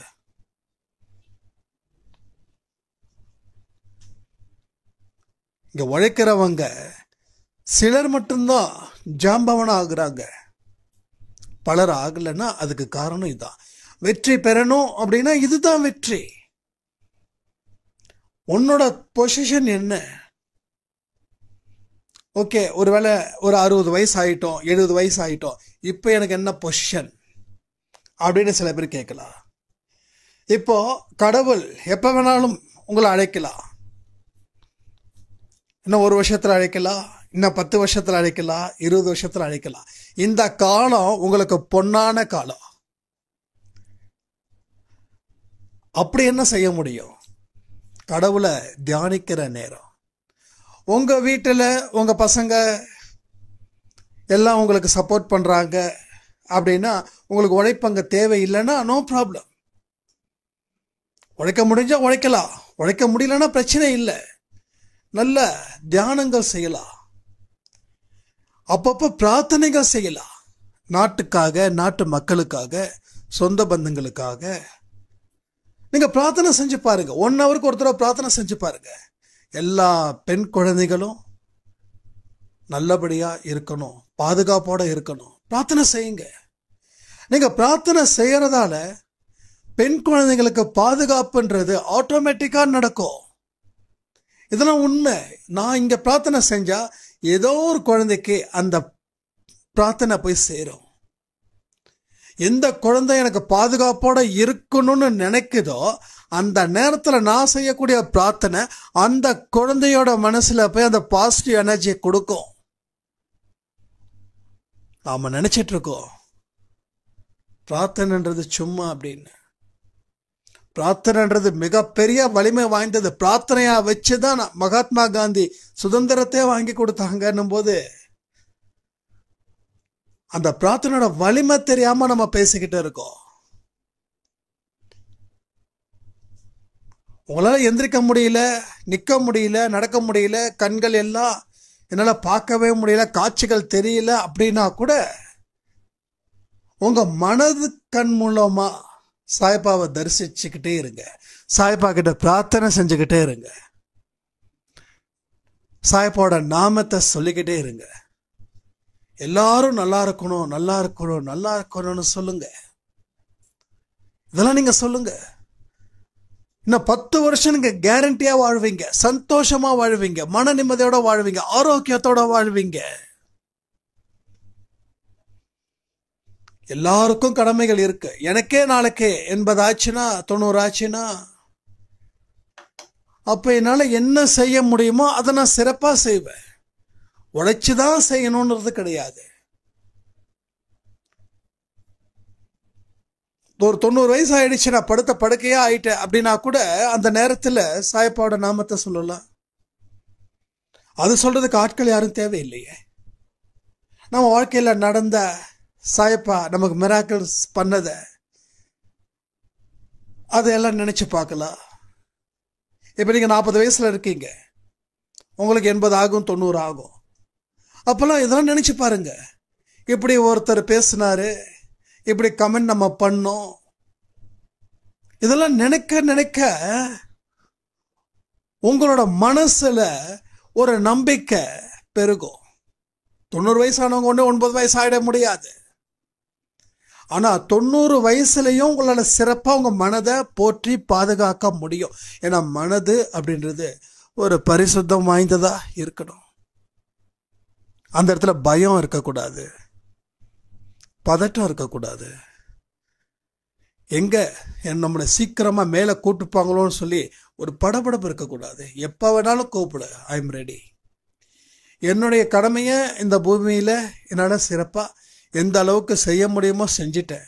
அடுத்த ஜென்மத்தை, நல்ல ஜென்மத்தை எனக்கு நீ கொடு. நல்ல மனுஷனா, நல்ல மனுஷியா நான் வாழணும், நல்லா உழைக்கணும். எந்த காரணத்தை கொண்டு எந்த ஒரு நல்ல விஷயத்தையும் செய்வதை நான் நிறுத்தக்கூடாது. இந்த மாதிரி வார்த்தைகளை ரிப்பீட்டடா நீங்க செய்யணும். எப்போ? உங்களுக்கு படுத்த படுக்கையா இருக்கிற காலத்துல. இது இப்பயே நீங்க சொல்லிக்கோங்க, ஏன்னா ரொம்ப இம்பார்ட்டன்ட் இது. உயிர் இருக்கிற வரைக்கும் நீங்க வாழ்ந்துகிட்டு இருக்கீங்க. காத்துல மூச்சு உள்ளேயும் வெளியிலையும் போகும்போது நீங்க உயிர் வாழ்ந்துட்டு இருக்கீங்க. அப்போ இந்த தருணம் இஸ் வெரி இம்பார்ட்டன்ட். இப்போ கூட வீட்டில் யாராவது வந்து பெரியவங்க ரொம்ப வயசானவங்க முடியாமல் இருந்தாங்கன்னா அவங்க கிட்ட உட்காந்து பேசுங்க. பாட்டியோ தாத்தாவோ இருந்தாங்கன்னு வச்சுக்கோங்க, பக்கத்தில் போய் பாட்டி தாத்தா என்ன பண்ணுறீங்க, என்ன செய்கிறீங்க அப்படின்னு கேளுங்க. அவங்க உங்கள் வார்த்தைகளை கேட்குறவர்களா இருந்தால் கண்டிப்பாக கேட்பாங்க. ஒரு நம்பிக்கை கொடுங்க. திரும்ப சொல்றேனே, நல்ல விஷயத்த நம்ம நினைக்கிறது பேசுறது எல்லாமே அதுவா மாறிட்டா உங்களுக்கு வெற்றி அப்படின்றது ரொம்ப ஈஸியா கிடைச்சிடும். ஒவ்வொரு விஷயமும் வாழ்க்கையில மிகப்பெரிய ஒரு திருப்பு முனைய நம்ம கொடுக்குன்னு சொல்லியிருக்கோம். சாதாரண விஷயத்துல இருந்துதான் பெரிய விஷயங்கள் நடக்கும். பெரிய விஷயத்துக்கு தனிப்பாதை, சாதாரண விஷயத்துக்கு தனிப்பாதை கிடையாது. இந்த பாதையில் ஆரம்பிச்சுதான் அந்த பாதை தொட முடியும். அந்த பாதையை ஸ்ட்ரெயிட்டா யாராலையும் தொட முடியாது. 100வது படிக்கட்டில் தான் நம்ம வெற்றி இருக்குதுன்னா 1வது படிக்கட்டை ஏறினாதான் 100வது படிக்கட்டு. 100வது படிக்கட்டுக்குன்னு ஏதாவது ரூட் இருக்குதான்னு பார்த்தீங்கன்னா வாழ்க்கை பூரா பார்த்துட்டு தான் இருப்பீங்க, ஏறவே முடியாது. அப்புறம் நினைச்சிருப்பீங்க 1வது படிக்கட்டை ஏறி இருந்தா 2வது படிக்கட்டை ஏறி இருக்கலாம், இனிமேல் 98வது படிக்கட்டை ஏறி இருந்தா 99வது ஏறி இருக்கலாம், 99 ஏறி முடிச்சா 100வது ஏறி இருந்திருக்கலாமே. இது தெரியாம போயிடுச்சு. சொல்றோமா இல்லையா? ஒரு பாதையே இல்லை, அந்த இடத்துல பாதை இருக்குதான்னு தேடுறதுலயே ஒரு மனுஷனோட வாழ்க்கை முடிஞ்சிடுச்சு. இதுதான் மனுஷன் கடைசியா கத்துக்கிட்ட மிகப்பெரிய பாடம். அப்ப நீங்க அந்த 100வது படிக்கட்டை ஏறாதான் அடுத்த ஜென்மத்துல அந்த அறிவு ஆட்டோமேட்டிக்கா வரும். நீங்க தேடிக்கிட்டே இருந்தீங்கன்னா அடுத்த ஜென்மத்திலையும் இதே மாதிரிதான் தேடிக்கிட்டே இருப்பீங்க. எப்ப நீ இன்னமா தேடிக்கிட்டே இருக்கன்னு கடவுள் கேட்பாரு. அப்ப இந்த ஜென்மத்துல அத்தனையும் அனுபவத்தை வாங்குங்க. அனுபவத்தை வாங்கினாதான் மனசுல ஆழமான சில விஷயங்கள் பதியும். பதிஞ்சாதான் நம்ம வரக்கூடிய ஜென்மத்திலையும் சரி, வரக்கூடிய நாட்களையும் சரி, அதை நாம சிறப்பா ஆக்கிக்க முடியும். இது எல்லாத்தையும் நம்ம யோசிக்கணுமா இல்லையா? வெற்றி பெறணும், வெற்றி பெறணும், வெற்றி பெறணும். எல்லாருக்கும் ஆசை. பெற முடியலன்னா வெற்றி பெறணுன்ற ஒரு வார்த்தையை மட்டும் சொன்னா வெற்றி கிடைச்சிடுமா? அப்படி கிடைச்சிருந்தா எத்தனை பேர் சொல்லியிருப்பாங்க, அத்தனை பேரும் வெற்றி பெற்ற மனிதர்களா இருக்கணுமா இல்லையா? இன்னும் சில பேர் சொல்லுவாங்க, அவங்களும் ரொம்ப ஈஸியா வின் பண்ணிட்டாங்க, அவங்களுக்கெல்லாம் பெரிய சொத்து இருக்குது, பெரிய சொந்தம் இருக்குது, அவங்களோட ஏதாவது ஒரு பிரச்சனைனா அவங்க மாமா இருக்காங்க, அவங்க சித்தப்பா இருக்காங்க, அவங்க அண்ணன் இருக்காங்க, அவங்க தம்பி இருக்காங்க, எல்லாரும் இருக்காங்க. எந்த ஒரு பிரச்சனையா இருந்தாலும் அவங்கள காப்பாத்துறாங்க. ஆனா நானும் தனிப்பட்ட முறையில இருக்கேன், எனக்கு எந்த உதவியும் கிடைக்கல. இப்படி யாராவது நம்ம அன்பே சாலை இருந்தீங்கன்னா தயவு செய்து கமெண்ட் பண்ணுங்க. அவங்களுக்கு ஒரு பிரச்சனையும் இல்லை, அவங்களுக்கு சொந்த பந்தங்கள் இருக்கு, எனக்கு யாரும் இல்லை, அதனாலதான் என் வாழ்க்கை துன்பத்துல இருக்கு, என்னை தூக்கி விட ஆட்கள் யாரும் இல்லை அப்படின்னு யாராவது நினைச்சீங்கன்னா கமெண்ட் பண்ணுங்க, தப்பே இல்லை. ஏன்னா சின்ன சின்ன விஷயங்கள் உங்களுக்கு டக்குன்னு பட்டவனே டக்குன்னு சொல்லிடுங்க. இதெல்லாம் நம்ம கரெக்டாக தான் சொல்லணும், ஸ்மார்ட்டாக சொல்லணும்லாம் யோசிக்க வேண்டாம். உண்மையா பேசிட்டா பிரச்சனையே கிடையாது. இதுக்கு உங்களுக்கு ஸ்மார்ட்னஸ் தேவையில்லை. இது இன்டர்வியூ கிடையாது. நீங்க என்ன பதில சொல்றீங்களோ அதுக்கு தகுந்த மாதிரி வேலை கொடுக்கறதுக்கு. இது உங்க மனசுல நான் பேசக்கூடிய வார்த்தைகள். உங்க மனசு என்ன சொல்லுதுன்றது எனக்கு முக்கியம். உங்க புத்தி என்ன சொல்லுதுன்றது முக்கியம் இல்லை. உங்க மனசு என்ன சொல்லுது? புத்தி சொல்ல அப்பெல்லாம் இல்லை, நம்ம திறமையெல்லாம் வாழ்ந்துடலான்னு. அதை நீங்க கமெண்ட் பண்றதா அது வேலைக்காகாது. உங்க மனசுல என்ன விஷயங்கள் இருக்கு அதுதான். அப்படி உங்க மனசு சொல்லுச்சுன்னா அது சுத்த போய் அது அப்படி அந்த உண்மையை நம்ப வச்சுட்டாங்க. யாரோ ஒரு பொய்யானதை உண்மைன்னு சொல்லி உங்களை நம்ப வச்சுட்டாங்க. சாப்பிடலன்னா யார் பிடிப்பாங்க? எதிர் வீட்டுக்கார மாமா பிடிச்சிட்டு போயிடுவான்னு சொல்லணும்னா அந்த மாமாவை பார்க்கும்போதெல்லாம் நமக்கு வைத்த நெருப்பு கட்டின மாதிரி இருக்கும். அந்த மாமாவை வில்லனா ஆக்கிடுவாங்க நம்ம அம்மா அப்பாக்கள் எல்லாம். பாவம், அவர் நல்ல மனுஷனா இருப்பார். அவர் அது ஒரு பூச்சாண்டி. குழந்தைங்களா இருக்கும் போதே நம்மளை வந்து பயப்படுத்திட்டாங்க. இது அம்மா அப்பா பண்ண தப்புன்னு நான் நினைக்கிறேன். அப்ப ஆரம்பிச்ச பயம் இன்னைக்கு வரைக்கும் யாருக்காவது ஏதாவது ஒன்று சொன்னா செஞ்சிடணும், இல்லாட்டா பயம், அது மாதிரி ஆயிடுச்சு. அது மாதிரி தயவு செய்து வளர்க்காதீங்க குழந்தைங்கள. அன்போட வைங்க, கண்டிப்போட வைங்க. ஆனா பயத்தை மட்டும் தயவு செய்து காட்டிடாதீங்க. காட்டி குழந்தையோட எதிர்காலத்தை வீணடிக்காதீங்க. இப்ப சொன்ன மாதிரி பொய்யானதை நீங்க உண்மை நினைச்சிட்டு இருக்கீங்க, அப்படி கிடையாது. யாருடைய துணையும் இல்லாம நம்ம இந்த உலகத்துல ஜெயிக்கலான்ற நம்பிக்கை உங்களுக்கு வரணும். ஃபார் எக்ஸாம்பிள் ஒரு விஷயம் சொல்றேன். இந்த வேர்ல்டு கப் இங்க எத்தனை பேர் பார்த்தீங்கன்னு தெரியல. யாராவது மேட்ச் பார்த்தீங்கன்னா கமெண்ட் பண்ணுங்க, ரொம்ப ஈஸியா புரியும் உங்களுக்கு. அதுக்குதான் வேர்ல்டு கப்பில் நான் வந்து எல்லா மேட்சும் பார்த்தேன். ஒருவேளை என்னால் அந்த டைமில் வந்து ஒர்க்கிங் ஹவர்ஸில் பார்க்க முடியலன்னா நான் மறுபடியும் அந்த டிவியில் வந்து ஹாட் ஸ்டார் அந்த ஆப்பில் வந்து மறுபடியும் ஃபுல்லாக பார்ப்பேன். எப்போ நேரம் கிடைக்குதோ அப்போ பார்ப்பேன். ஆனால் ஃபைனல் வந்து நான் பார்த்தேன். ஸோ எல்லாருமே எதிர்பார்த்தாங்க இந்தியா ஜெயிக்கும். நம்ம நாட்டு பிரதமர் கூட வந்திருந்தாங்க. அவரோட ஊரில் தான் நடந்தது, அவருடைய ஸ்டேடியத்தில் தான் நடந்தது. எல்லாருக்கும் ஒரு பெரிய ஹோப்பு, கண்டிப்பாக இந்தியா ஜெயிச்சா எல்லாருக்கும் பெருமை தானே. அப்போ நாட்டோட பிரதமருக்கு பெருமையாக தானே இருக்கும். அதனால தான் அவருடைய இடத்துலையே வச்சு ஸ்டேடியமில் அவரோட பேரில் இருக்கக்கூடிய ஸ்டேடியத்தில் வந்து பண்ணாங்க. ஆனால் என்னாச்சு? யார் ஜெயிச்சா? யாருமே நினச்சி பார்க்க முடியல. யாருமே நினச்சி பார்க்க முடியல. இது வரைக்கும் சும்மா பயங்கரமா அடிச்ச அடியில சான்ஸே கிடையாது இந்தியா. இப்படி ஒரு விஸ்வரூபம் எடுத்திருக்குதா அப்படின்ற அளவுல மூக்கு மேல வரல வச்சோம். ஆனா ஃபைனலா இந்தியா வெஸ் ஆஸ்திரேலியா அப்படின்னும் போது அதெல்லாம் எதுக்குங்க பாக்குறியா, இந்தியா தாங்க ஜெயிக்கும் சொன்னவங்க பல கோடி பேர். ஆஸ்திரேலியா பிளேயர்ஸ் கூட கண்டிப்பா நினைச்சிருப்பாங்க. சாரி, ஆஸ்திரேலியா அவங்க நாட்டில் இருக்கிற மக்கள் கூட நினைச்சிருப்பாங்க. அதில் பாதி பேர் நினைச்சிருந்தாலும் மீதி பாதி பேர் அப்படி நினைச்சிருந்தாலும் மீதி பாதி பேர் நினைச்சிருப்பாங்க. ஆனால் ஒட்டுமொத்த இந்தியா மற்ற நாடுகள் அத்தனையும் கப்பு டெஃபினட்டா இந்தியாவுக்கு தான் அப்படின்ற ஒரு தாட்டு. அங்க இருக்கக்கூடிய வீரர்களுக்கும், நம்ம கேப்டனா இருக்கட்டும், வைஸ் கேப்டனா இருக்கட்டும், பவுலரா இருக்கட்டும், யாரா இருக்கட்டும், எல்லாருக்கும் தோணுச்சு. கிட்டத்தட்ட நம்ம நாட்டில் இருக்கிற அத்தனை கிரிக்கெட் பார்க்கக்கூடிய மக்கள் அத்தனை பேரும் அந்த ஒரு பாசிட்டிவிட்டியோட இருந்தாங்க. ஸ்டேடியத்தில் கிட்டத்தட்ட 1.5 லட்சம் பேர் உட்காந்துருக்காங்க. அதில் ஒரு 10 பேர் மட்டும்தான் ஆஸ்திரேலியன்ஸ் பார்வையாளருக்கு வரிசையில். 10, அதிகபட்சமாக 100 1000 வச்சுக்கலாமே, 1000 பேர். மீதி 1,50,000 பேரில் 1000 பேர் கம்மி பண்ணா 1,49,000 பேர் இந்தியா ஃபிளாகை வச்சுக்கிட்டு ஒவ்வொரு பிளேயர்ஸையும் ஒரு நல்ல கரகோஷம், ட்ரம்ஸ், அங்கே ட்ரம்ஸ் மணி அவர் கூட இருந்தாருன்னு நினைக்கிறேன், சரி தெரியல யார் ட்ரம்ஸ் வாசிச்சாங்கன்னு. அவங்க இவங்க அத்தனை பேரும் உட்காந்துக்கிட்டு பிரம்மாண்டமான நிலையில் இருக்காங்க. 12 பேர் 11 பேர் ஸ்டேடியத்தில் உள்ள பிளேயர்ஸ். இவங்க மனநிலை எந்த அளவுல இருக்கும்? இத்தனை பேர் சப்போர்ட்டிங். நாம தோத்துருவோன்ற தாட் அவங்களுக்கு வரல.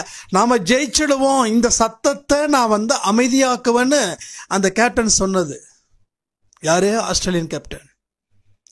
அந்த சத்தத்தை நான் அமைதியாக்குவேன். எப்படி அமைதியாக்க முடியும்? அவங்கள அவுட் ஆக்குவதன் மூலம். இந்தியா ஆடிச்சு, எதிர்பாராத 2-3 பிளேயர்ஸ் வந்து சரியா அடிக்கல.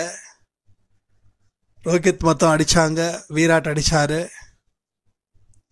அதுக்கப்புறம் யாரும் சொல்ற மாதிரி யாருமே ப்ளே பண்ணவே இல்லை.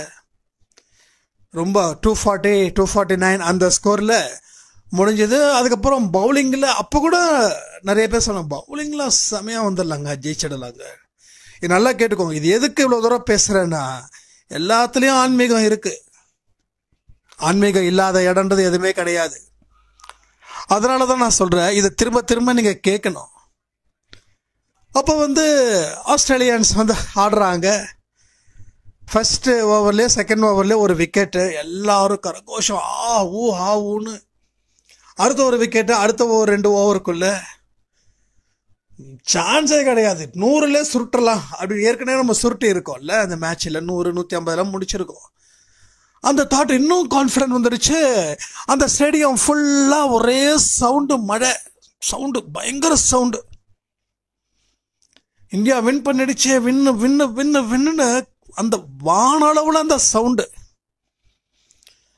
ஒரு விக்கெட் 2 விக்கெட் எடுக்கும்போது வரக்கூடிய பிளேயர்ஸ்க்கு எப்படி இருக்கும்? மெயினான 2 விக்கெட் போயிடுச்சு, இன்னும் 2 விக்கெட் 3 விக்கெட் ஆடும். எத்தனை கரகோஷம்!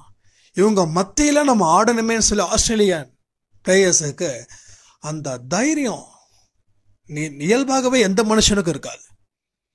ஆனால் அவங்களுக்கு இருந்துச்சு. வந்தாங்க, ஒரு பேட்ஸ்மேன் அடி பிரிச்சு மேய்ஞ்சிட்டாரு. ஒரு சிக்ஸர் அடிக்கும் போது கிரவுண்டில் நிசப்தம்.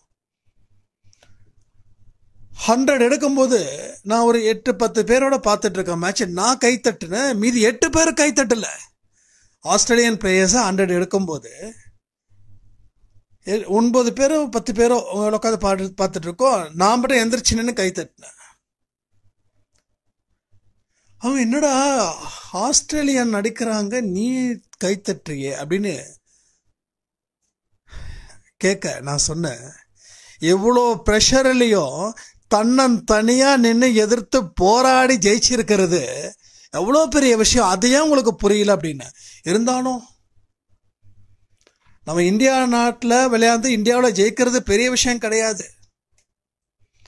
ஆனால் அவங்க இந்த நாட்டில் வந்து விளையாண்டு கப்பை வாங்கிட்டு போறது தான் பெரிய விஷயம். ஏன்னா எனக்கு ஃபீல் ஆச்சு.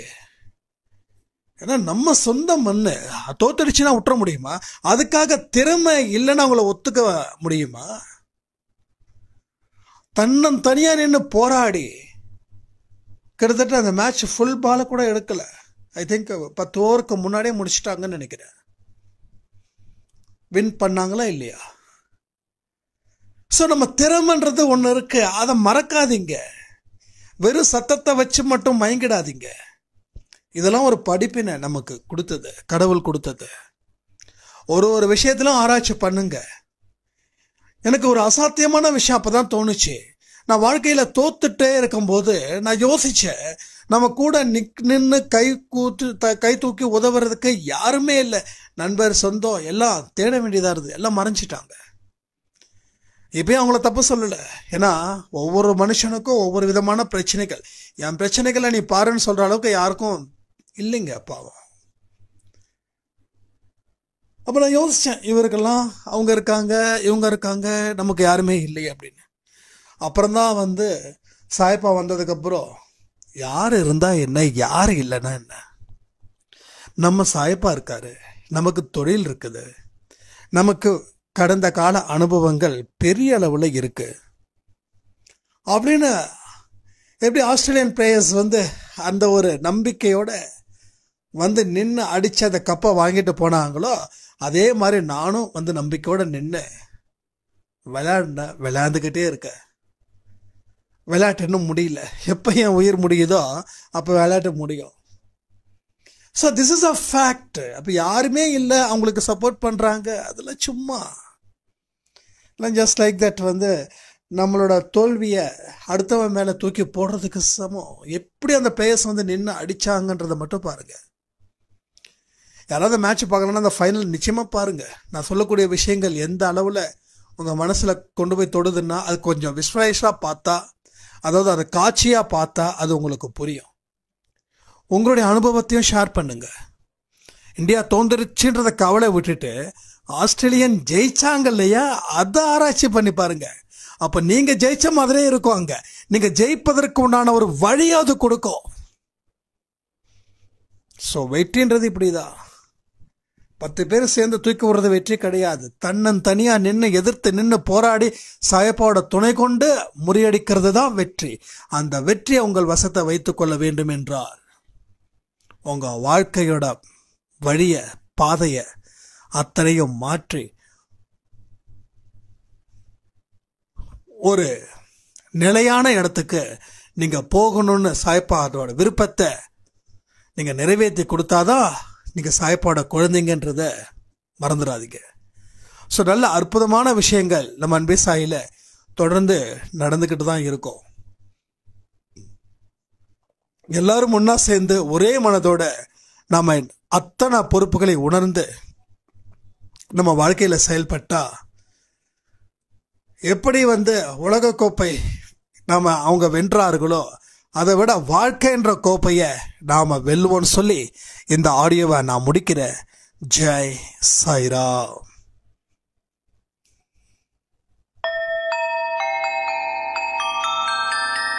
ஓம் சாயிரா சாயிரா ஓம் சாயிரா சாயிரா ஓம் சாயிரா சாயிரா அன்பே சாயிரா பேரன்பே சாயிரா அகிலம் தளிக்க ஆத்மா விழிக்க அனுதினம் சாயிரா எங்கள் அன்பே சாயிரா ஒன்றே இறைவன் ஒன்றே பூமிக்கென்றும் சாயிரா சரணம் சாயிரா நன்றே செய்து